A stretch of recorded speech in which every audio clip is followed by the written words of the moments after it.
Bon, faut-il des banques pour faire tourner l'économie? Oui, c'est évident. Mais souvenons-nous ce qui s'est passé. Tout allait bien. Les perspectives étaient exceptionnelles. Et puis un jour, l'incroyable s'est produit. L'a-t-on déjà oublié? Une des grandes banques américaines a fait faillite. Ce n'est incriminer personne, ce n'est insulter personne, mais souvenons-nous quand même comment tout ça est arrivé. On ne l'a pas oublié. Et le monde stupéfait a vu une des 5 grandes banques américaines s'effondrer comme un château de cartes. Ce que personne ne pensait imaginable était sous nos yeux. Et le système bancaire qui repose sur un mot et un seul, Monsieur le Président, la confiance. La confiance. Tout d'un coup, les épargnants du monde entier se sont dit, au fond, est-ce que je peux avoir confiance? Et à partir de ce moment-là, nous étions quelque part en septembre 2008, tout a commencé à s'écrouler.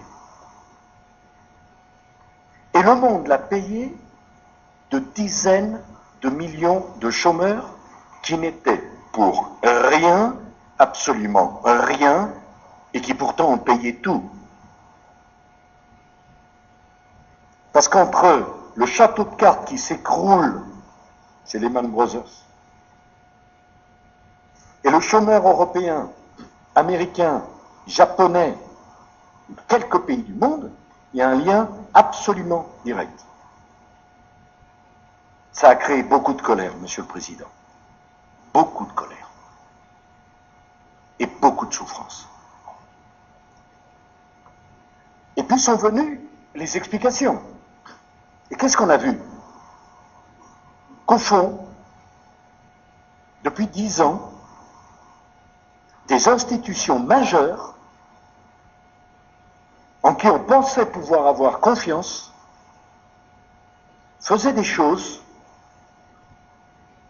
qui n'avaient rien à voir avec le strict bon sens. C'est ça qui s'est passé. Enfin, pardon, hein. Il y a certainement des gens beaucoup plus compétents que moi dans la salle qui peuvent expliquer ça bien mieux. Allons à l'essentiel. Que s'ils sont effondrés, c'est parce qu'ils gagnaient beaucoup d'argent avec des produits qui n'en gagnaient pas eux-mêmes. En gros, on faisait des bénéfices sur des dettes qu'on vendait. Ah ben, un moment, à force de se repasser les dettes des uns et des autres et d'empocher des bénéfices à chaque passage, à un moment, il a fallu payer l'addition. Et les produits étaient si sophistiqués, si compliqués, que même ceux qui les vendaient ne les comprenaient pas. La seule chose qu'ils comprenaient, c'est que c'était du bon rendement. Et à l'arrivée, tout s'écroule. Qu'est-ce qu'on a décidé au G20? Que désormais, il ne devait plus y avoir une seule institution sans une régulation honnête qui n'empêche pas la flexibilité. Monsieur le Président, je partage votre point de vue. Il faut de la flexibilité. Mais entre la flexibilité et le scandale qu'on a constaté, il y a un océan. Et je ne voudrais pas qu'on me présente comme un obsédé de la réglementation. Je suis pour une régulation dans des domaines où nous aurions dû réglementer bien avant. Il y avait des choses extraordinaires. Cette notion de hors bilan est l'une des choses les plus extravagantes qui m'ait été donnée de connaître. Alors voilà donc. Vous les banquiers, vous les chefs d'entreprise, vous étiez obligés de respecter une règle pour tout ce qu'il y avait dans votre bilan, mais vous pouviez mettre en dehors de votre bilan, grosso modo, ce que vous vouliez. Mais pourquoi faire des règles si on peut les contourner? Je ne conteste pas le principe de la titrisation, je pense même que la titrisation est essentielle pour le développement du monde, mais il y a des limites.